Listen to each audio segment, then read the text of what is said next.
Good morning. Welcome to Turfgrass Epistemology. My name is Travis Shaddix. You are here because you are with me trying to find how we know what we know about turfgrass science. It's Tuesday morning, December 5th, 2023. A little gray and dreary in Lexington, Kentucky this morning. As I said, I had everything running and I moved my chair out this morning to get things started and sit down, and I smashed my headphones. Oh Lord! And somehow it disconnected my audio, so I'm not going to try not to touch anything this morning because I'm afraid it's going to get disconnected. Okay, we have a fun day today. I'm sorry I had a bad start because hopefully that's not indicative of how today's going to go, because we have a lot of stuff we're going to go over today. It's going to be fun. The article is challenging. I'll be upfront with you. The article is difficult, but we have some other content that we're going to go over that I think is fun. So. Let me see what I can do about getting it up here. So what do we have to go over? Let me think here. Okay, I got a list. Oh, it's all content related. I don't have any errors or anything. Yesterday I was talking about some mistakes I made on prior podcasts, and I speak sometimes thinking I'm saying something and I make mistakes. So please correct me if you catch something. It's not my intent to say anything inaccurate, but it's gonna happen sometimes. Okay, so today, I'm gonna jump right into a website and a video, because this is the website and content, or the product and a video of the product that we're gonna include in today's paper. And I want to use it as an example of what's referred to as a straw man argument. It's very common in marketing, especially in turfgrass marketing. It's very common. And let me explain what a straw man is if you don't already know. You probably already know. But what a straw man argument is when somebody designs or creates a situation or an argument that kind of looks similar to the argument being discussed, and then instead of discussing the core argument, they'll discuss the straw man that they built. So it's a way of diverting your attention away from the actual claim or the argument that is important. So for example, today, if we're going to talk about thatch degradation in a product, that's the core claim, or that's the core situation. And if somebody says, well, this product does that, but it does it sort of in this way, and we're going to show it in a little different way, and then uses that way to argue why it should be used in thatch, that's what's referred to as a straw man argument. It's very easy to look over if you're not familiar with it. So I'm going to show you a decent example of that today.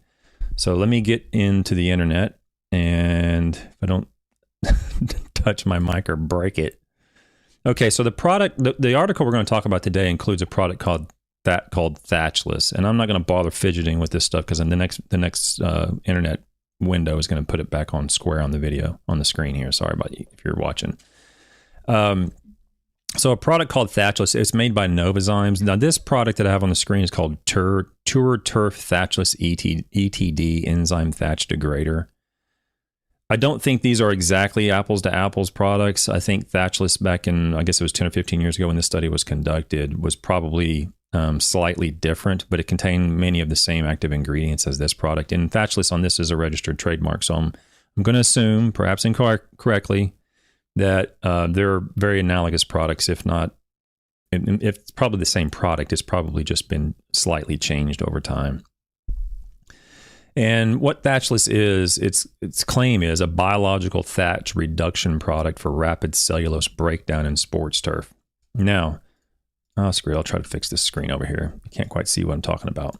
Okay, there we go. So as we hopefully know by now, if you've watched any of the prior videos on thatch that we've been going over the last couple of weeks, is cellulose and hemicellulose are not really the major concern when we're talking about thatch control. Okay, we're more concerned about lignin. And as Dr. Sidhu talked about and did, I thought, a very good explanation of what the problem is with lignin, the way in which it's the structure of lignin is greatly responsible for its resistance to degradation.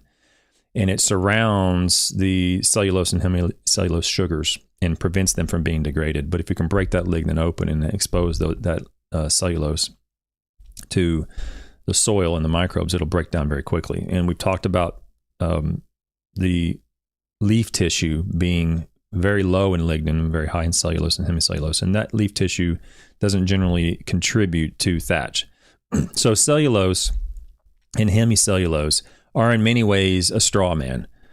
They're not the core of the issue. What oftentimes manufacturers and distributors will do is they'll say, well, this is a cellulase and this will break down cellulose and that'll help degrade thatch. But that's not the problem. Okay, cellulose is not really the core issue. So we don't want to get distracted by these straw man arguments that are often generated and can contribute to your decision-making process. You may be convinced that, oh, well, I need this because it breaks down cellulose and hemicellulose. It probably does break down cellulose and hemicellulose, but that's going to break down probably anyway. The evidence in the literature that we've talked about clearly shows the cellulose and hemicellulose will rapidly break down, assuming under basic normal conditions. You're not doing something silly like dumping 12 inches of clippings out there and expecting it to decay in, a month. But under normal management practices, the cellulose and hemicellulose are not generally a concern. It's the lignin. So don't get distracted by that. Don't assume when someone says, this will break down cellulose, and you think, oh, well, that seems reasonable. And that's in the leaf tissue, so I should, no. Have some basic understanding of the system, and you can avoid those straw man arguments. You can pick them out. It's like taking candy from a baby. Whenever you're equipped with this knowledge and these critical thinking skills, it's very, very easy to identify all these flaws and all these little pitfalls that manufacturers and distributors can send your way. And this is one of them.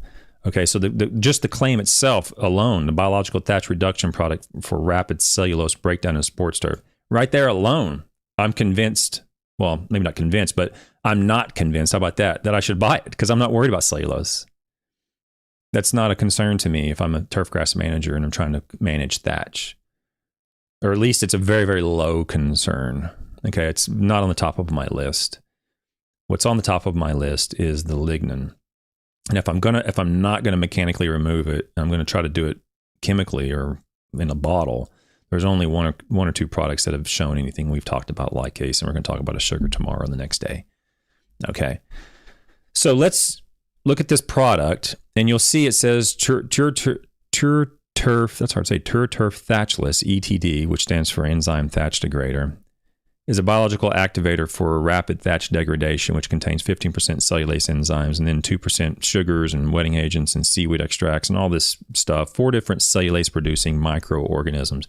And these microorganisms I'm going to talk about in the paper in a minute. But I maybe actually it shows it on the next one. Now here's right here, the 4 beneficial bacillus strains that make up the core consortia of microorganisms as the product.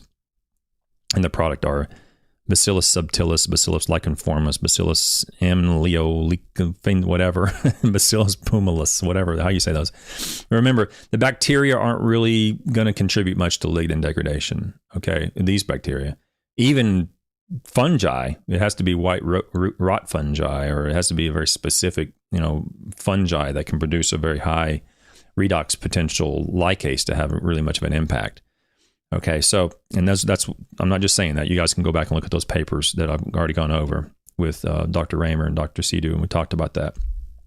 Okay, so there's really nothing in here that is any convincing to me at all. Nothing. Even if they had lacase in here, I would want to know the rates. I would want to know where it came from. There's a lot of other things before I'd be convinced to spend my money or my members' money on a product that is suspect at best. Okay. So that's the product. Down here, there's a video. I'm going to click on this video, and I've already clicked on it. I have it open in another tab that I have to kind of fidget with to get it on the thing here. Hang on one second. Let me get it on the screen. Okay. So we're going to watch this video. I'm going to turn the volume down because there are no words, but I'll pause it and read it. And the reason I'm turning it down is because there's music in it and it's kind of annoying. So I'll play it and I'll pause it as I read. But for those listening, on the screen we have 3 jars with various content in it. So one jar is pure water. Another jar contains 1 to 50 enzyme. It says the turf enzyme. And then there's another one, and that has, I'm not sure why these are different. It says 1 to 50 enzymes with toilet paper, 1 to 50 enzymes with toilet paper again, with turf, whatever. And then it has cardboard, 1 to 50 enzymes with cardboard, and then 1 to 50 enzymes with cellulose at the end. So there's various jars with water in them that have the enzyme in it with either toilet paper or cardboard or cellulose, or it says pure water. I guess on the far left it has pure water with no enzyme in it with the toilet paper in it. I'm going to play it and I'm going to pause it and read what's on the screen as we go through it. So it says, you use turf thatchless enzyme thatch degrader for healthier turf with less needs for fungicide and chemicals. Whoops, what did I do? Hit play. I'm sorry. Okay, it says degrade your thatch. Enzyme thatch degrader. And what it's going to do is it's going to show a time lapse of these jars. The powerful enzyme and microbes help to quickly digest organic matter such as cellulose and lignin found in turf grass. That's where their position completely falls apart, because when you're talking about a claim and it has organisms in the product that contains cellulase or exudes cellulase, and you say that the product degrades cellulose, then no problem. I mean, it probably does. But when you say cellulose and lignin, that's where the red flags, the alarm bell should be going off in your head. Well, hold on. It's like those now you added lignin on the label. It didn't have anything about lignin. Now you're adding lignin, which is what we need to do. We need to be able to break that down. And their claim now includes a lignin in their video. Okay, so we continue. I'm playing the video. And it says, our demo trial shows how enzymes can help you to get rid of unwanted organic matter. Over 7 days, we can show you a complete breakdown of toilet paper, cardboard, and cellulose in a cellulose foil bag. I'm just reading from the video. It's still playing. Okay. So now we have a time-lapse video, and what's happening is the contents of these jars are moving around. The toilet paper, cardboard, and cellulose paper bag over, I don't know how many days this took, but they're clearly moving around and shifting around in the jars, okay? It appears as if there's some degradation of the contents in the jars. The cardboard hasn't broken down, but some of the toilet paper appears to now be cloudy where it was clear, and the cellulose bag appears to partially be broken down, it looks like. And it says, again, used for healthier turf with less needs for fungicides. Now, if you watch that video and you go, well, yeah, that seems convincing, we need to work on your critical thinking skills. If that's the case. That is the definition of a straw man argument. What they just showed. This is literally the video turf grass equivalent of a straw man. They're taking the Thatch argument, the Thatch situation, and they're saying our product will break that down. We'll break down cellulose and lignin in the Thatch. And then they're showing you a video of something completely different with toilet paper and cardboard. And granted, it comes from plant fibers. I get that. And they're saying, oh, look what it does here. It's clearly doing something here. So therefore, it's going to do that in your turf grass as well, your Thatch as well. Please don't be fooled by these poor arguments. They're awful. And this is a very well-defined flaw in reasoning known as the straw man. Okay? So thank you to Turf and Thatchless for providing the best example I can find of a straw man argument. But maybe that does something, regardless of whether it does something or not, regardless of whether it actually influences the Thatch or doesn't influence the Thatch, that's still a straw man. But maybe it does. You could have a straw man argument and still be correct, right? It could still do what it's saying it's going to do, even with the poor argument that they're providing. Okay. So we need to go find out. We need to find out, is there any evidence to support these claims? Is there any evidence? So if you go to Turfgrass Information File or to Google Scholar and search for, let me pull this up, search for thatch control, eventually you're going to come across an article entitled Thatch Control in Newly Established Velvet Bentgrass Putting Greens in Scandinavia. So for anybody in Europe who might get a little annoyed with us Americans constantly talking about our work, this is for you guys in Europe. So this is going to be in Norway. This was conducted by the team there at STURF, I think it is, the Scandinavian Turf Environmental Research Foundation or something that funded this. In fact, it might be on here. Let's go to the end and see if it has the funding agency. Yeah. This research was funded by the Scandinavian Turfgrass Environmental Research Fund. Okay, so I got it right. Okay. So it's not funded by a company. It's funded by a turfgrass association, which the research could be the same one way or the other, but whenever it's funded by a company, and particularly if the company employees are on as authors, you need to be very skeptical. In this case, you don't have to be that way. It seems like a pretty solid beginning to a research project being funded by a turfgrass association. I'm assuming they don't have any, conflict of interest in the outcome. Okay. Let me read the chat real quick. Looney says, we often see products with seaweed and kelp in them. Is there any evidence of these products being useful for turfgrass?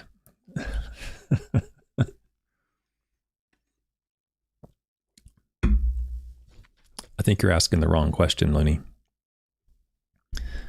A better question would be,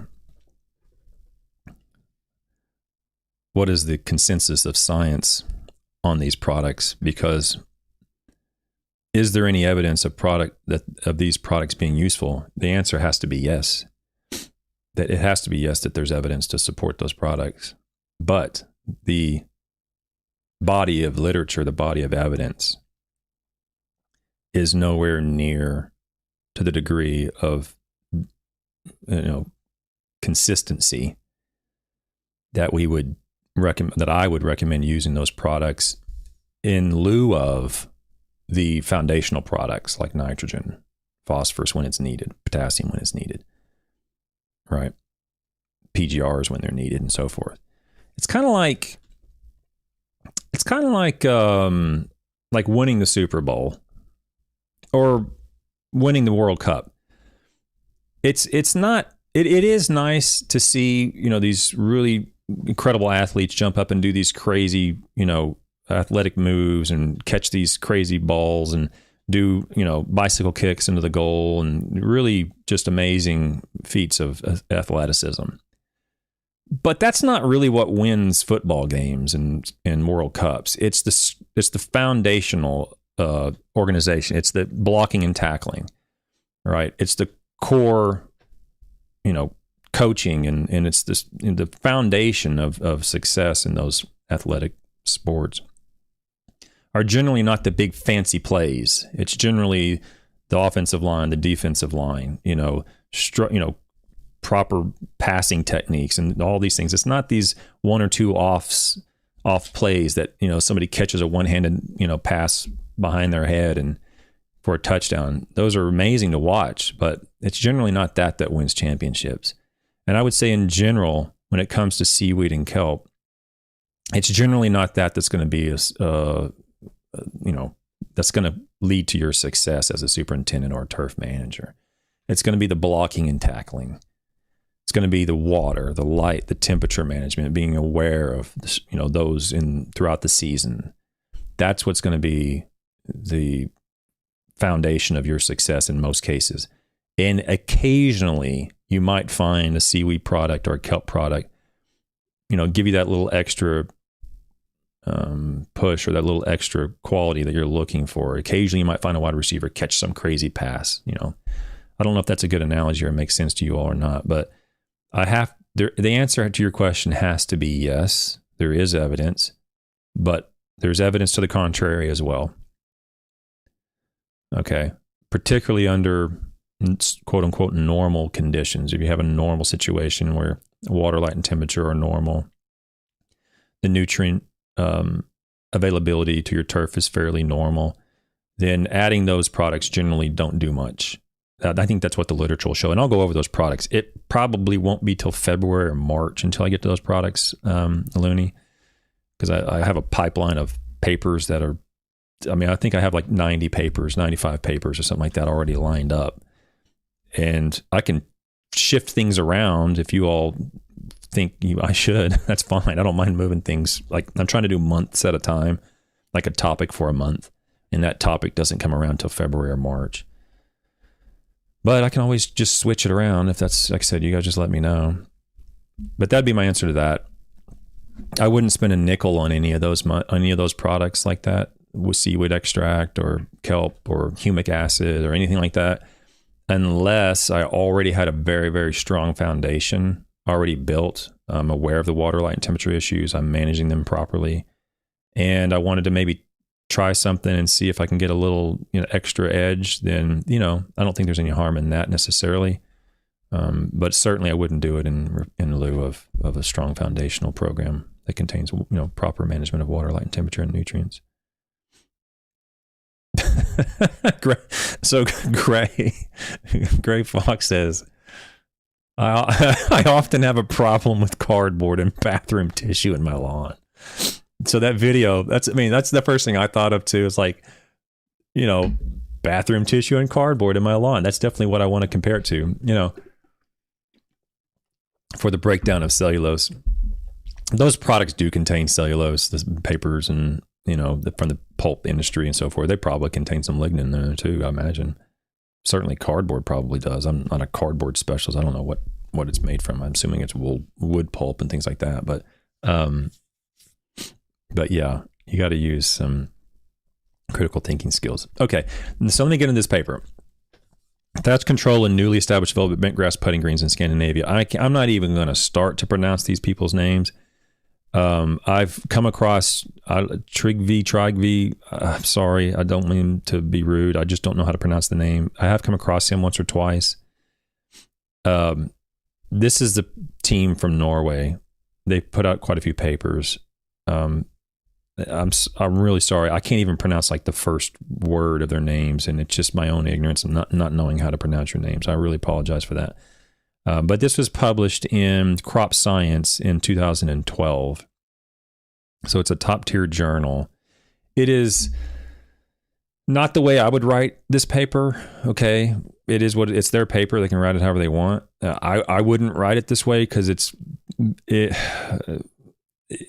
very difficult to follow this paper. Okay. I'm going to skip through a lot of it because I want to kind of get to the bold bullet points of the paper. But don't fault the authors, please, for that, because they're writing probably in a second language, and I can't even speak one word of the language they speak in Norway. So, so they're doing way better than I would ever do in their culture. So they have a good paper. It's just a little bit challenging to follow, and it's not. I don't mean to criticize the authors at all. It's just it's just a little hard for me to follow it. But I'm going to read through the introduction because he does a good job of explaining some of the challenges with velvet bentgrass and the differences and so forth. And then he goes into a lot of the combination treatments for thatch control that we've seen in other papers, where there's just a gaggle of treatments and verticutting rates and depths, and there's just a lot of stuff when you come to thatch product or thatch papers, and it can get confusing real quick. But I don't want to do the paper injustice. I just want to probably skip through some of that to get to the bullet points that I want to mention. So here we go. The introduction, and I'm not familiar with velvet bentgrass that much. I might have come across it once or twice. I've never done any work with it, but I like what he talks about in terms of explaining what it is. Velvet bentgrass is a native species in northern and central Europe.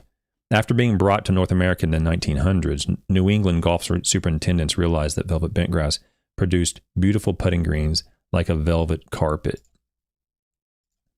Okay, I'm right here.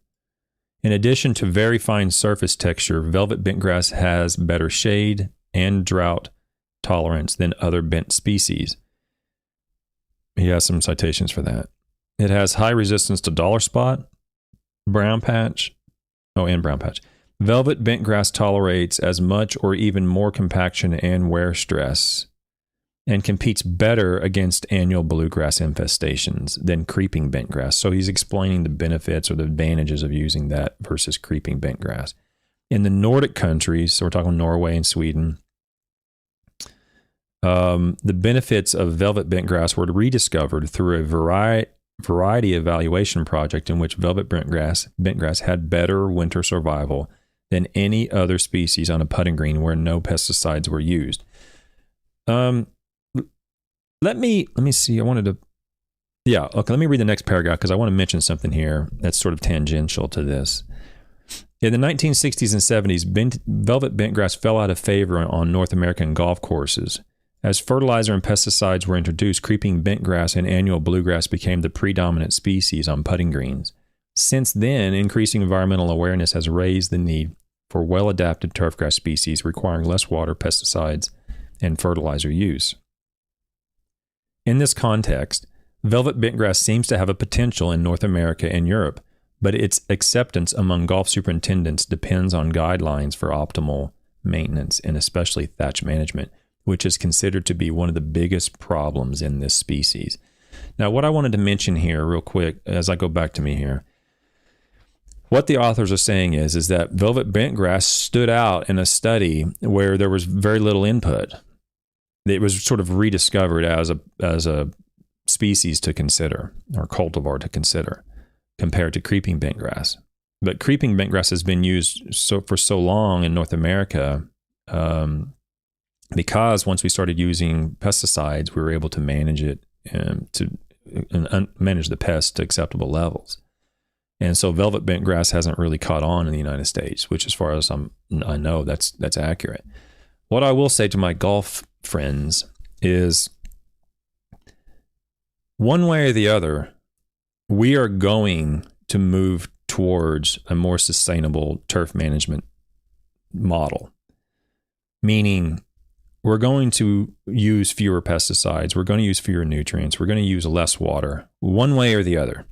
What I mean by that is we're either going to do it voluntarily or we're going to be forced to do it by government agencies, one way or the other.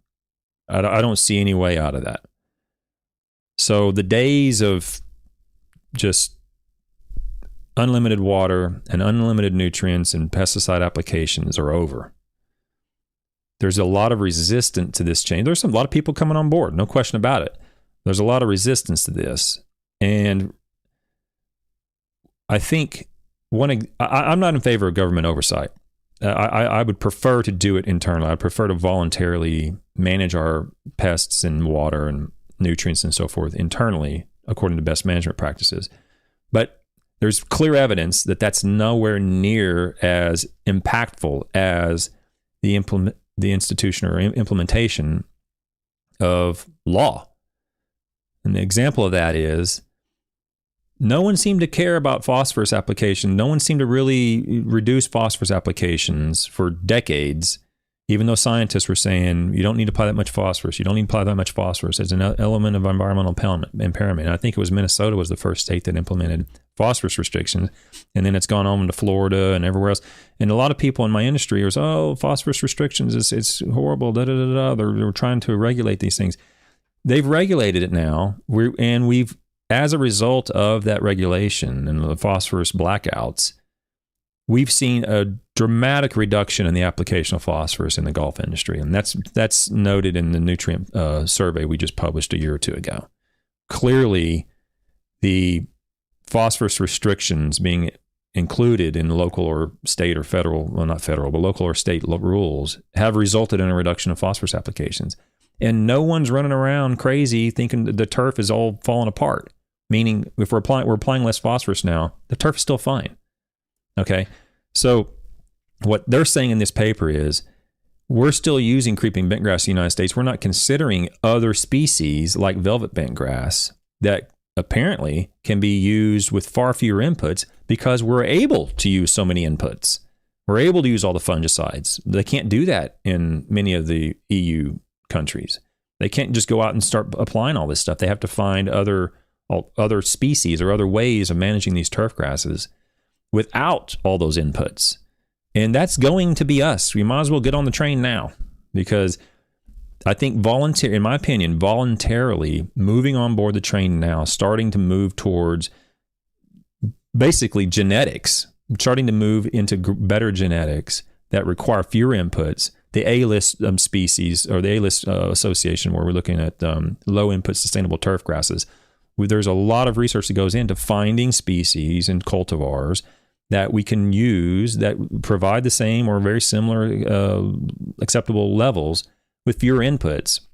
You might as well jump on board now, voluntarily get on the train and start that process now. It'll, in my opinion, it'll greatly delay any of the government oversight. But one way or the other, it's going to happen. We can't continue applying all this water and all these pesticides and all these nutrients and not expect at some point mama and papa are going to go, whoops, psh, you got to stop that. And then we're going to have more government regulations and laws we have to abide by. Let's just start doing it now, and we'll find a way through it. We will get through it.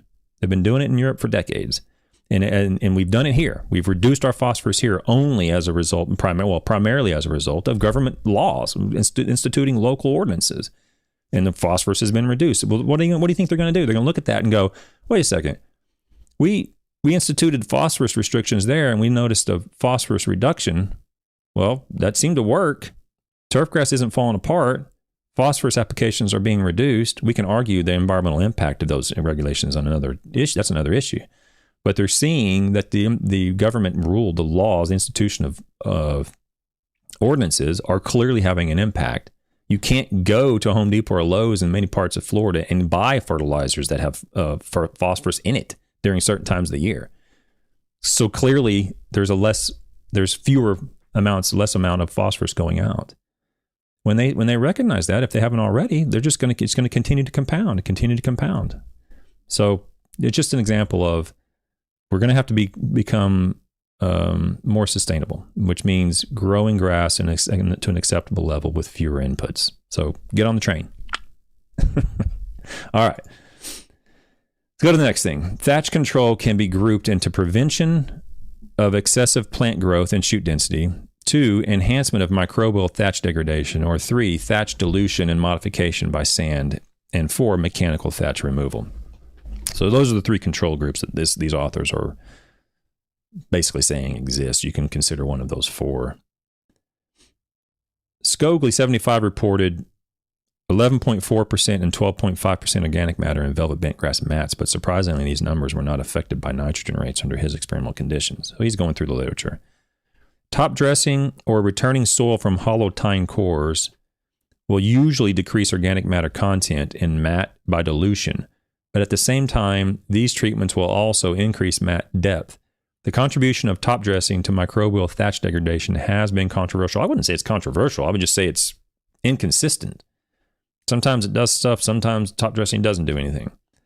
Vertical cutting and hollow tine coring usually reduce mat depth due to direct thatch removal, but the effect of coring, verticutting, and spiking on the content of organic matter in mat is often small unless combined with top dressing.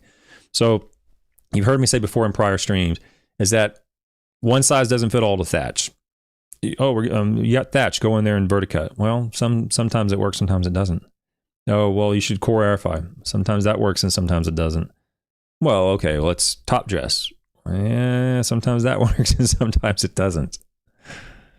Okay, so that's what they're saying here is that these different management practices, they're not consistent, and so the combination of all 3 of these gets compounded. The study gets grown to a huge degree, trying to figure out what combination of these cultural management practices would consistently reduce in thatch. And right now, I can show you a dozen papers. Maybe I have shown a dozen. I don't even know how many papers I've already shown that show that there's not much consistency with any of those.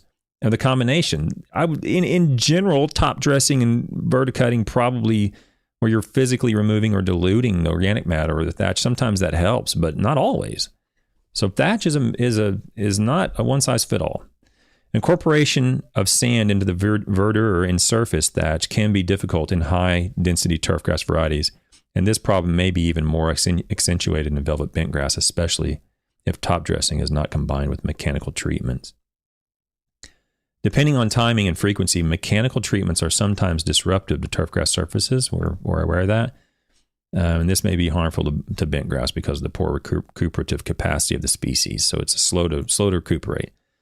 Stimulation of thatch degradation is often a difficult task. Thatch is composed mainly of cellulose, hemicellulose, and lignin. Lignin is a complex aromatic polymer that is extremely resistant to degradation. So here I highlighted this in yellow.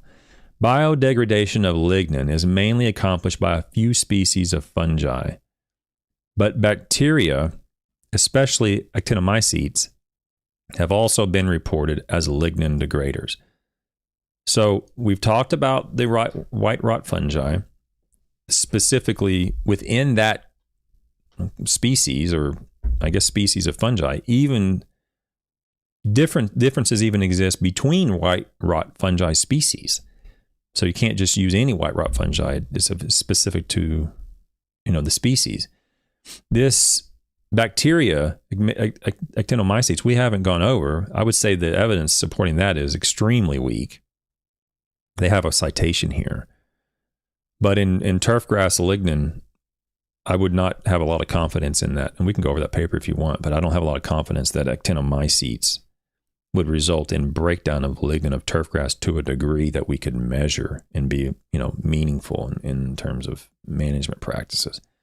But we can go over it.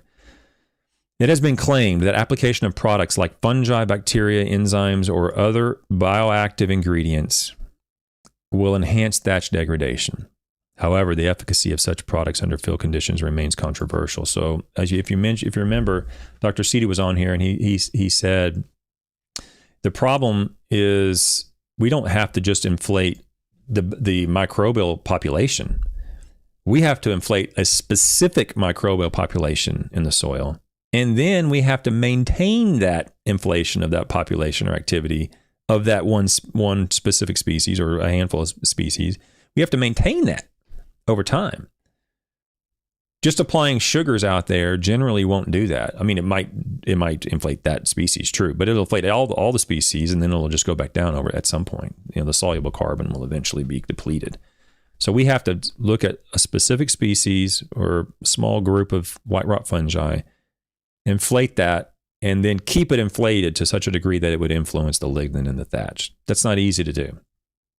Okay, that's very difficult to do. Based on the literature cited above, we hypothesize that moderate nitrogen inputs and heavy top dressing would be key elements to maintain the velvet bentgrass putting green with good playability and aesthetic quality, acceptable organic matter content in the mat layer, and little or no winter damage. Due to the limited recuperative capacity of velvet bentgrass and the low soil temperatures during most of the season in Scandinavia, we also hypothesize that mechanical and biological treatments to control thatch would be of secondary importance compared with the appropriate fertilization and top dressing programs. The objective of this research was to determine the effects of nitrogen, top dressing rates, and mechanical biological treatments on turf quality thatch formation and winter survival of velvet bentgrass in Scandinavia. Okay, let's go to the meteorological stuff. Basically, the meteorological data at that location is very similar to the Pacific Northwest United States. They have about 60 inches of rain a year. That's what they had in 08 and 09. The rain occurs primarily in the winter months. You can see January and February.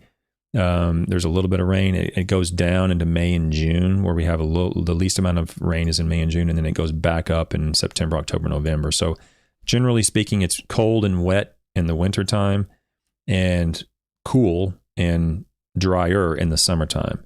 You see that the temperatures are averaging at or just barely above freezing in January and February and November, December. And then in the summertime, we're looking at 17, 16 degrees Celsius. So it's mild, cool summers, dry summers, and wet, cold winters. Very similar to the Pacific Northwest. Materials and methods, velvet bentgrass. I'm going to skip through a lot of this. I'm going to get to the end here because this is just so much in here. I want to just kind of get to the bullet points. Velvet bentgrass legendary was seeded at a rate of 6 grams per square meter on experimental putting green in Bios Fork Landvik, Norway. That's a golf course in Norway. And I'm going to show you where that is. Let me get that open just so everybody's on the same page here. Oops. How did I get that up there? There we go. Okay. So here is Grimstad, the closest, I'm sorry if I'm mispronouncing that name, the closest city to that golf course is Grimstad, Norway. And where that is on the far southeast corner of the country of Norway. So we're down here, across the North Sea from Denmark. And that's where they did the study. So right there in very close to Grimstad. I think it actually might be in Grimstad. I think it's over here on the west side. I could be wrong. But that's where the study was conducted. Okay. Look at the soil samples. The soil samples, were pH is 6.3, but the phosphorus was 10 and the potassium was 20. So this would be considered, in my opinion, low. Very, very risky. You might not see a phosphorus response if you applied it to that turf at 10, but there's a good chance you would. And same thing with potassium. Generally, potassium around 35, 40, something like that, I'm comfortable with. I think a lot of the literature supports that value, where above 40-ish part per million Mehlich 3, we don't see a whole lot of responses. And below 35, 40, we do start seeing responses, and they're at 20. So phosphorus and potassium are relatively low. They do apply phosphorus and potassium prior to and kind of get that number up. But a total of 23, 70, and 104 days of snow cover were observed during the winters. So there was a lot of snow during the winters, but the trial was never covered by ice or water for more than 2 weeks at a time. Each block, just bear with me as I get through the treatments. Each block contained 8 main plots with combinations of low or high nitrogen. So they applied 1.5 pounds or 3 pounds of nitrogen per year with one of the 4 mechanical biological treatments. One of the treatments was weekly grooming. The other one was weekly grooming plus verticutting. The other one was weekly grooming plus monthly spiking. The other one was weekly grooming plus monthly spiking plus monthly applications of a biological product called Thatchless. So by Novozymes Biologicals. So that's the reason I went over Thatchless before this presentation, or before the paper. Is Thatchless, they explain what's in it in a minute. Each plot was split into two subplots that received each plot was split into 2 subplots that received each time either 0.5 millimeters or 1 millimeter of pure sand with no organic matter. Oh, they're top dressed. Okay. See if I can get through this before my voice gives out. Inputs of P and K and other nutrients varied appropriately with the nitrogen input. Thus, the relative NP and K rate was 6:1:6. This was the fertilization, I guess, prior to the study being started. Weekly grooming was performed using a John Deere grooming attachment. Except for the first coring using 6 millimeter outside diameter holotines, cores were removed. Monthly spiking was performed with 8 millimeters solitines mounted on a John Deere aerator. Blah, blah, blah. Okay, biological treatments. Thatchless biological product contained 0.04 microbial cultures, Bacillus licheniformis, to have the colony-forming units, Bacillus subtilis, and 24.1% cellulase enzyme derived from Trichoderma raceyi or whatever. And they give the application rates for that product. Clippings were removed. The experiment was exposed to artificial wear. So they were trying to simulate a golf course at 20,000 rounds a year, which is probably about normal for that area. Due to severe infestations of Pythium, the trial was sprayed with, azoxystrobin and then propiconazole in October. So basically, they tried to maintain it as best they could as a golf course. No other pesticides and plant growth regulators were used in the trial. They had another trial at a different location in Appelsvoll, Norway, but they didn't use Thatchless in that study because they didn't have enough space. Okay, so let's get into turfgrass quality. They did it on a 1 to 9 scale. And they measured the disease occurrence. I'm not really going to go into that too much. The measurements were playability quality. The measurements were done monthly and assessed as surface hardness and ball roll. They did surface hardness using a Clegg. They did ball roll using a modified stimp meter. When they say a modified stimp meter, they probably just has like half the distance. Sometimes the plots, let's say the plot is 2 meters by 3 meters, and the ball roll would go outside of the plot using a normal stimp meter. We'll use a half-size stimp meter and then just do the conversion up to a normal stimp distance. I think that's what they did. Mat depth, organic matter content in the mat layer, and the net accumulation of organic matter was determined for 4, 2, and 2 uncompressed soil cores. So they did the depth. They did the weight. The organic matter by weight loss on ignition is very, as we've seen before in other papers, very common. And they use infiltration rates in the field using a double ring infiltrometer, which is also very common. All right, so results, turfgrass performance. Man, I don't know how I'm going to go over this. Let me look through here again. It's just very confusing, guys. I apologize to the authors, but I get lost in this paper. All right, let me just get through it. I'll just read what I highlighted. I want to go to the table once or twice, but I might change my mind. Nitrogen and top dressing rates had the highest impact on velvet bentgrass for visual performance. So that's pretty straightforward. Nitrogen and top dressing rates on visual performance. Regardless of the mechanical biological treatment and top dressing level, 3 pounds of nitrogen led to a significantly better turfgrass quality and significantly higher shoot density than 1.5 pounds throughout the entire experimental period. Plots receiving 1.5 pounds did not achieve acceptable turf quality until the summer of 2009. I'm going to mention something right here, and you can just snip this out and throw it away if you're just if you're not like me, if you're normal and you're not like me. For my science friends and my author friends and all the people in academia, almost every time in a paper, when the word significant or significantly is used, it can be omitted on almost every occasion. Let me just make that clear. So if anybody's listening to this, if you're a grad student or you're a young assistant professor and you're writing and you're wanting to get all these papers out, look at the word significant and significantly in your papers and think about this. Would you say there's a difference if it wasn't significant? So, for example, if you said mechanical and biological treatments had no significant effect on turfgrass quality, you can just say mechanical and biological treatments had no effect. You wouldn't say it doesn't have an effect unless it was significant.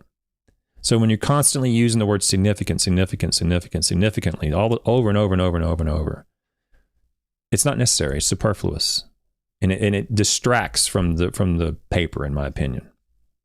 Okay, all right. Snip that out and move on. The light top dressing led to a better turf quality and a higher shoot density in 2008 and 2009. So top dressing and nitrogen tended to be what was the treatments used for turf performance. Mechanical and biological treatments had no significant effect on turfgrass visual quality except at the beginning and the end of the experiment. So mechanical and biological treatments didn't do anything in quality except for at the very end. Let me show you what they're talking about here. It's not easy to pull this out. And hey, the authors can write what they want, and God bless you. More power to you. Write some more. And I'm not saying don't write it, but papers written like this and tables written like this are very difficult to follow because you have all the interactions in ANOVA and all these other things, and you have the treatments, but you don't have, it's not easy to tell differences among treatments. You just have whether or not there's a difference among treatments. There's a difference. Well, okay, which ones differ? So it's just not easy to follow. But when you look at this, I'm looking at a table that says the effects of nitrogen amount, top dressing rate, and mechanical biological treatment on turf quality. And I'm just going to look at the mechanical biological treatments. And when you have this, it says the grooming plus spiking plus thatchless, which is this treatment right here. And then you have grooming plus spiking. These two treatments right here are what you want to compare because this is showing the influence of thatchless because thatchless contains grooming plus spiking. So you got to subtract out the grooming plus spiking treatment to be able to show the impact of thatchless.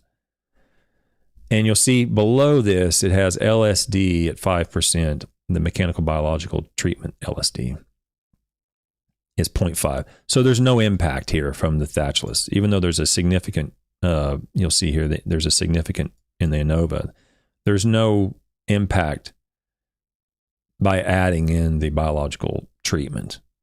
When you go over here to and that was on quality, turf quality. When you go over here where we see another significant, this 0.2 and 0.3 is the LSD. Again, we don't see any impact by adding in the biological treatment. Okay, you see a difference between the other mechanical treatments, like the 4.3 and the 4.8. There's a difference there. In other words, grooming increased it above grooming plus verticutting. Or actually, you probably would say grooming plus verticutting resulted in a reduction. But when you added in the biological, you didn't see anything. Okay. The initial coring and that was on turf quality. The initial coring caused a significant decrease. And see, whatever. It's so hard to use the word caused. This is just scientific minutia, but we can't say something caused something unless we have an unbelievable amount of evidence. We have to say it led to this or it resulted in this. But to say A caused B requires an inordinate amount of information and evidence to support. And if I wish people would stop using that word in scientific literature. The initial coring caused a significant, it's like decrease in turf quality in the late summer of 2007. In the fall of 2009, plots that received spiking also had a lower turf grass quality and shoot density than plots that received only grooming or grooming in combination with vertical cutting. You see all the combinations. I'm already getting lost. Vertical cutting led to a significant decrease in turf grass quality in spring. Oftentimes, verticutting is going to reduce quality. It's going to reduce ball roll. You're disrupting the surface, Oftentimes, that is found in the literature. I'm going to skip through a lot of this. I'm moving to the next thing.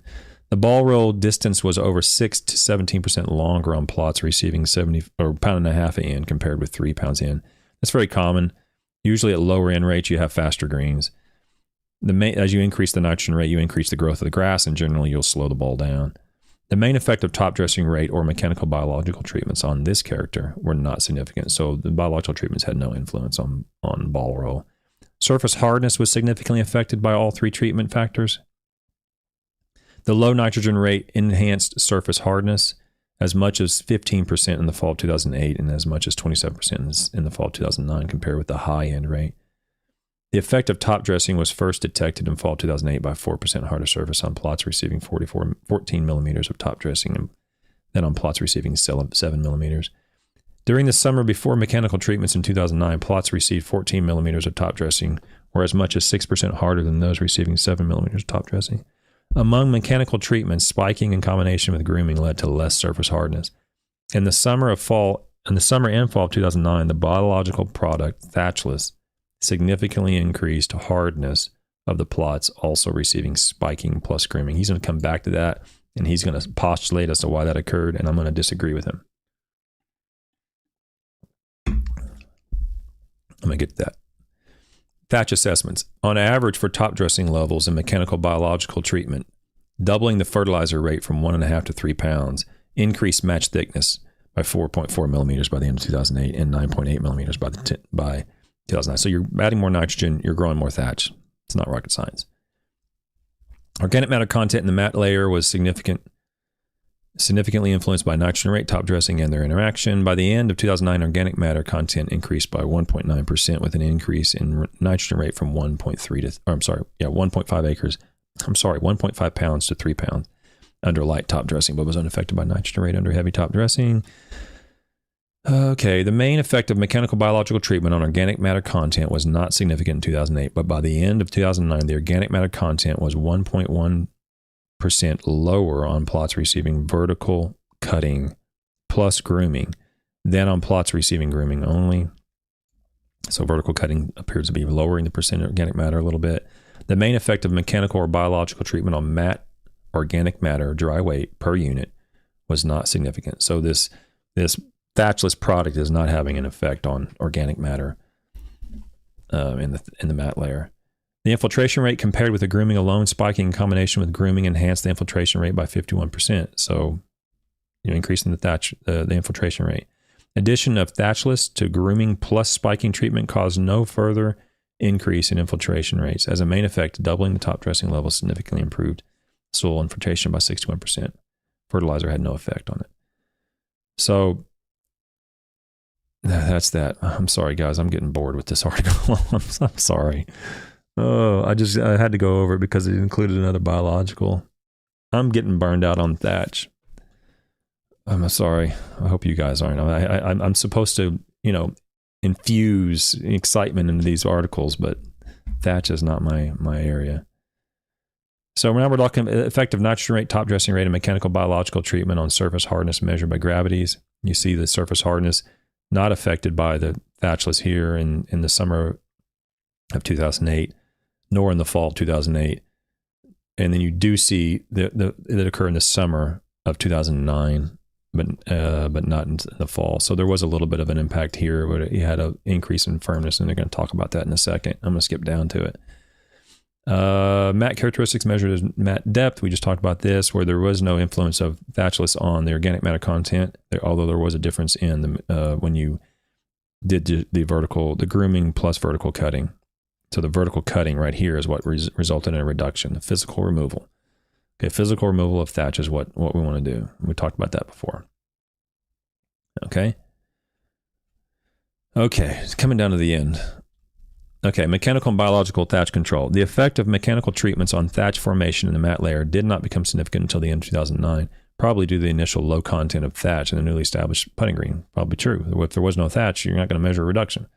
At this point, the amount of organic matter in the mat layer on plots receiving grooming plus verticutting was significantly lower than on plots receiving grooming or on grooming plus spiking.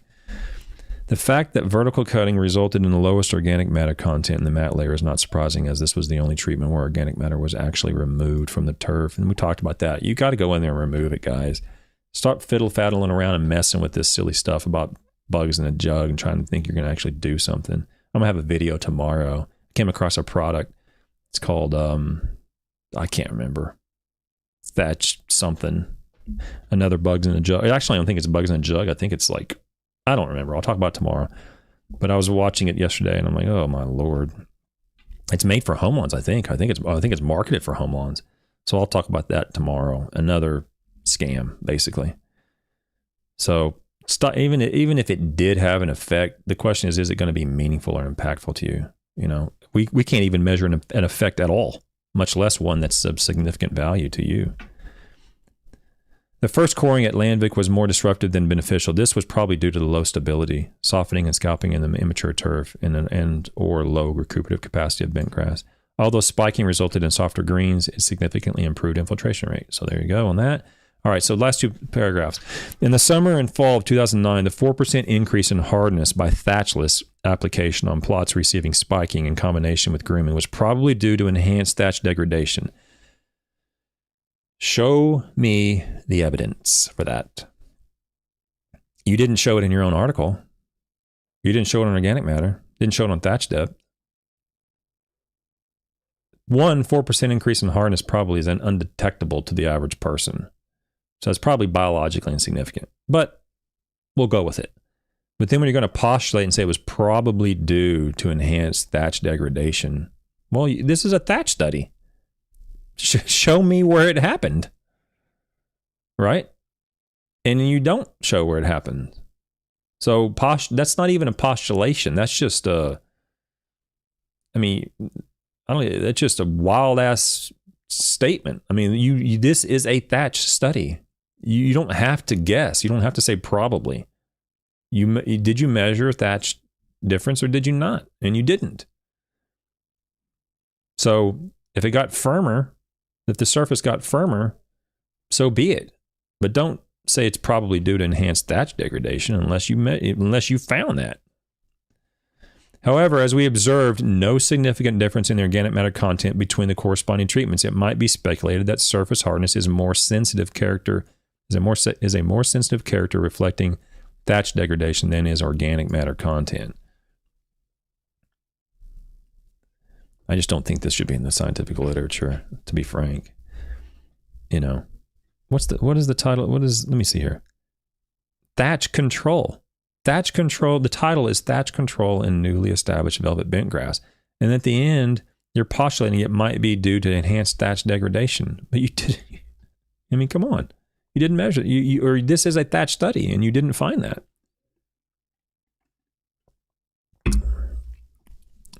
Sorry. One explanation may be the cellulase enzyme derived from Trichoderma raceae and Thatch stimulated degradation of soft and extensible microfibrils of cellulose, but had little or no effect on degradation of the lignin, which probably contributes more to the surface hardness. So what he's saying is maybe it broke down the cellulose and didn't break down the lignin, and the lignin was the only thing left, and it was firmer. I don't know. Maybe I should just keep my mouth shut. It just seems like a bad argument. I mean, if you're going to title the first word in your paper is Thatch control, you should measure Thatch depth. Measure that, you know. When you get into this speculation at the end, people can be convinced. If they read this, it's probably due to that. If that's all they read, an outside observer might read that and go, oh, okay, well, maybe it was maybe Thatchless did have an impact. Meanwhile, you didn't measure that. Whatever. Couillard and Turgan reported that cellulose and lignin contents averaged 22.4% and 14.9% organic matter, and 19.1 and 24.7% organic matter, and 19.0 and 32.2% organic matter in the 0 to 2, 2 to 4, and 4 to 6 mat layer sampled from creeping bentgrass. I don't know why they added that in there, but McCarty found that the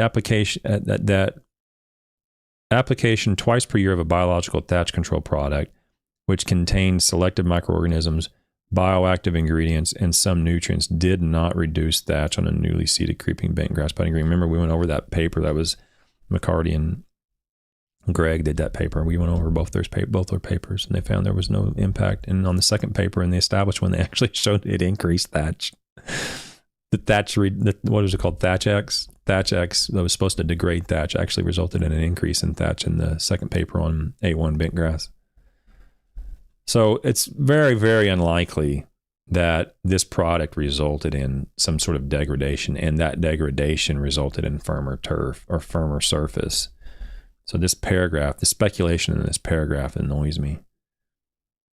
It annoys me particularly because there's no need to speculate.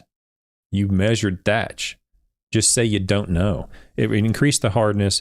It didn't have an effect on the Thatch from organic matter. So, they try to do that a little bit. It says one explanation may be that it's cellulase enzyme derived from this, and Thatch has stimulated degradation of the soft part of the Thatch and left behind the hard part of the Thatch. Maybe that did happen. Maybe it didn't. I don't know. But if you don't know, just say, it's unknown. The cause of this increase in surface firmness is unknown. It may be due to this. Further investigation is necessary, to have any confidence in that postulation. This research has confirmed our hypothesis that moderate nitrogen input, this is the conclusion, moderate nitrogen inputs and heavy top dressing rates are key practices in the maintenance of velvet bentgrass golf greens. Velvet bentgrass greens require at least 3 pounds of nitrogen a year and 14 millimeters of top dressing per year during the first 1 to 2 years after sowing, after which the nitrogen rate could be substantially reduced. Once the putting green is established, top dressing rates should be maintained at a level to keep thatch formation from within acceptable limits. Now, I liked what he said in the conclusion. I don't know if it's supported too much by what he published here, but when he says, at the beginning, you need 3 pounds of nitrogen to maintain this putting green, and you might be able to reduce it later on. We found that pretty consistent in the literature, where we have recommended rates as high as 6 pounds in Florida. They did. And as we go and do more calibration work, we figure out that, wait a second, 6 pounds isn't even necessary. We almost always find the rate to be lower. I can't even think of a study we've done. We probably published 4 or 5 or 6 papers on nitrogen calibrations. And I don't think there's one. In fact, I know there's not one that I've published that ever resulted in, we need to apply more nitrogen. We end up finding we need to apply less. And I think oftentimes it's because we're doing it on more mature turf grass. So the age of the turf grass will have an influence on the amount of nutrient that you need to apply. So these early applications during establishment are usually higher than the same turf would be 2 or 3 or 4 years later. So, and that goes one of the audience members. I'll leave his name out of it if he doesn't want me to mention it, but he has well-established mature lawns, and he has newer lawns, new communities, and the nitrogen applications between those two locations of those two different turf settings is different. He doesn't really need that much nitrogen on the more mature turf, more mature communities that are 10, 15, 20 years old. But on these newly seeded lawns and the new construction, it's not just that the soil they bring in is junk. It's not just that. It's also that the turf itself is not mature. It's not a mature plant at that point, and it's going to need a little bit more help. It's very similar to your kids. As they're very, very young, you have to feed them every 2 hours, every 1 hour. You got, when they're first born, the first, months and months, you got to feed them every 2 hours, every 2 hours. You got to keep the food in them. But then as they get older, they can go breakfast, lunch, dinner. They can, maybe they eat more, I guess, as they get older, but they're more mature at that point. It's much more difficult to get sick at that point. But when you're a little baby, those little plants are little babies. You got to keep them fed all the time. That's very similar to other, human behavior, I guess. So anyway, that's it. Tomorrow night, I will be on at 9 p.m. I have 2 more papers. I'm going to go over the last 2 McCarty papers. I think they are. I think they're both in International Turfgrass Science Journal, I believe. And it contains not great, but a little bit of information about the degradation of thatch from a product that is not Lykase. Okay. I would not write home about the results, okay? But I want to show those papers to at least to show that there might be something here. We need to look at it further. And I want to also use that as an example tomorrow night to show how how quickly companies can jump on that information bandwagon as soon as they see something that might be considered to be beneficial, even if the authors say, oh, we can't really say that. Companies will still jump on it and use it. A really good example tomorrow night at 9. We'll go over that. Okay, guys? Any excuse me. Okay, no questions in the chat. That's all I got. Tomorrow, 9 p.m. See you. Have a great day. Bye.